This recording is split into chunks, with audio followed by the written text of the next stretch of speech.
Mm-hmm.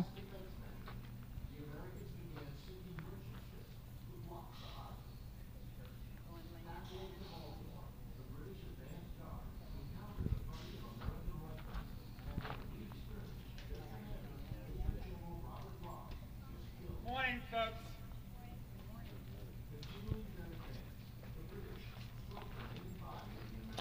My name is Scott. I'm the historian here in Fort McHenry, and what we're about to do here is something that's been done here for the past 200 years, and that's raise another flag. That normally, according to Army regulations of the early 19th century, 9 o'clock would be the hour that they would raise the flag. That's when the new guard would come out of the guardhouse over there and exchange places around the fort with the old guard who had been guarding the fort during the night. So you have not only the changing of the guard, but you also have the changing of the flag. And the flag would be raised that morning at 9 o'clock. And so a morning gun was fired, a small field gun was fired, and then the pipe and drummer boys, these are 11, 12, 16-year-old boys, and they would play Yankee Doodle, which is the national song. And that was played several times here during the battle. And we know it was played that morning when they put the big flag up right after the battle. So as the Yankee Doodle was being played on the pipes and drums, they would raise the flag over the fort. Now, because of the weather right now, I don't have sufficient enough wind to put the flag, the big one up. Later on this afternoon, I'm expecting thunderstorms. So we're not going to put the big flag up now, but I am going to put up a replica of the small flag that was actually flying during the battle. Every fort had two flags, a storm flag, a flag you might fly during inclement weather, and then you have the garrison flag, the big one, which is 42 by 30 feet. And the original one is in Washington at the Smithsonian. It was given to the Smithsonian by the descendants of Lieutenant Colonel George Armistead. He was the commander of the fort during the battle, and he is the uncle of Armistead of Gettysburg fame. And both of them are buried right down the road here, because they died. So 42 by 30 feet, to help you visualize that, it would cover the top half of this ship's mast and just come over the top of the edge of this porch here. Wow. And on a clear day and night with our lights on it, you can see it all the way to the Chesapeake, which is 8 miles from here. So it's the sight of that huge flag being raised over the fort after the battle that would inspire a young lawyer friend, Francis Scott Key, who was on a small American vessel 3 miles from here to witness it and then begin to compose those 4 stanzas we know today as the Star Spangled Banner. So there's only 5 sites in the world where the U.S. flag flies continuously by proclamation of the White House. That's Fort McHenry, the Iwo Jima Memorial in Arlington Cemetery, the Marine Corps, the White House, the Washington Monument in the District of Columbia, and all U.S. ports of entry into the country. Those are the 5 designated sites where the flag is allowed to fly continuously, illuminated at night, regardless of weather. And so this flag flies here because here 200 years ago, this past September, the battle took place. The national anthem was written. So the flag flies here continuously. So the flagpole is actually a ship's mast. It's quite common in seacoast fortifications to have a ship's mast because the flags back then were so big. Now, if you talk about the Fort McHenry flag being big, well, by 1812 standards, that's a medium-sized flag. There are flags much bigger than Fort McHenry's flag, but this one has survived the war only because of a song written about it. And that's the only reason this fort has ever survived. This would have been torn down long ago if it was not for the song itself. And so even by the end of 1814, 4 months after the battle, everyone knew about Fort McHenry, and they certainly knew about that new song. And that's people began to looking at the flag in a whole different light than they did before. There were times when this fort and a lot of forts went months without a flag. It just didn't have a click to the American public. But the publication of Francis Scott Key's song, and that it was in a song venue, it sparked the nation. Within 3 months, months after this battle, every newspaper in the country had published the song. It went viral. People living in Baltimore here during the battle wrote friends and relatives around the country talking about what happened. That's how we get a lot of the information. The letters are lost, but they're now preserved in the newspapers around the country. So we searched all the newspapers in the country, and what we found out was when people were writing to their friends up in, or family up in Vermont or Maine or somewhere, they were not referring to the U.S. flag, they were referring to the Star Spangled Banner, and that's the generic term for the U.S. flag, even today. So I need, this is a pretty large flag here, so I need everybody over here to get this flag out, and then we'll raise it. Boys, go ahead. Patriot Guard riders. Go. Give me the camera and go. Because I can't even help.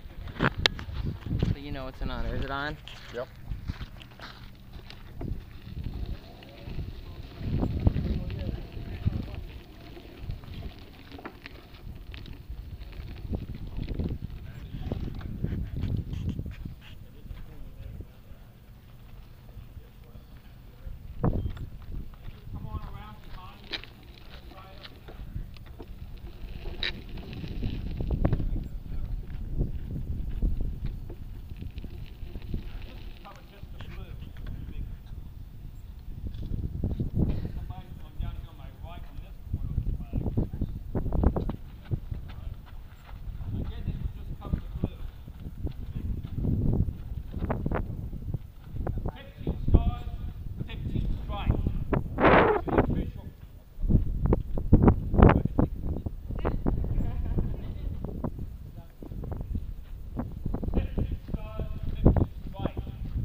McHenry flag, the Star Spangled Banner, has 15 stripes.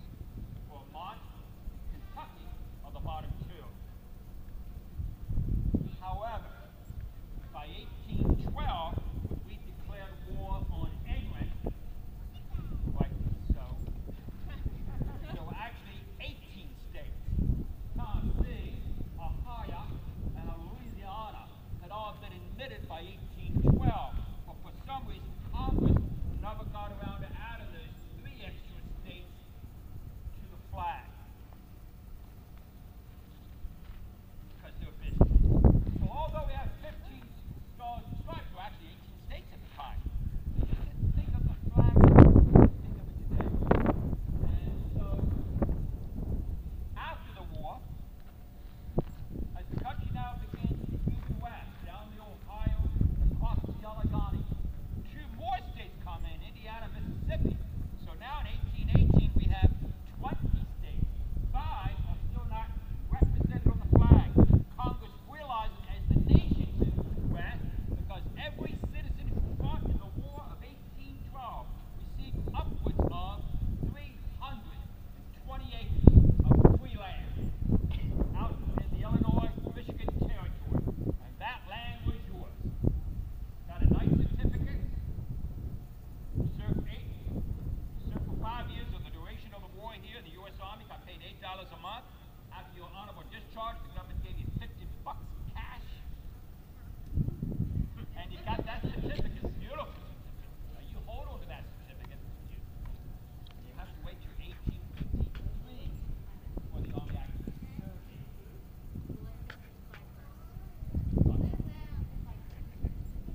So as the country moves west, more states come in. And as more states come in, the flag is going to get bigger. And that's why we have Congress.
Every day from dawn till the light to twilight side evening. And we're glad to let you fly your flag over the fort, and they'll also give you a certificate that's been flown here. Thanks, folks. Kathleen and I will be up here if you have any questions.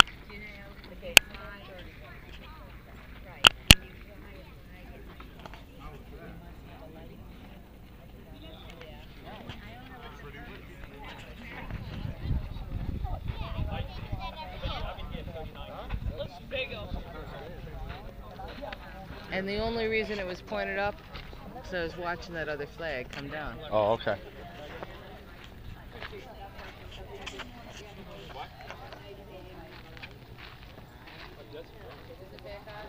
Yep. Now, what I have to do is I'm going to make the triangle. Have you never done this before? No. Yes. Oh, it's been a while that you've done it? So you got to keep it nice and tight. And then you fold it over again like this. And then like this. Right? You want to keep it a nice firm triangle. Okay? So this goes there. Hold it tight. You got to pull it. You got to hold it tight. Now straight. Then straight. No, straight. Straight edge. It's better if you keep it nice and tight, son. Back up. Pull it tight. They're holding it tight. All right, bring your triangle. Back that up a here. little bit.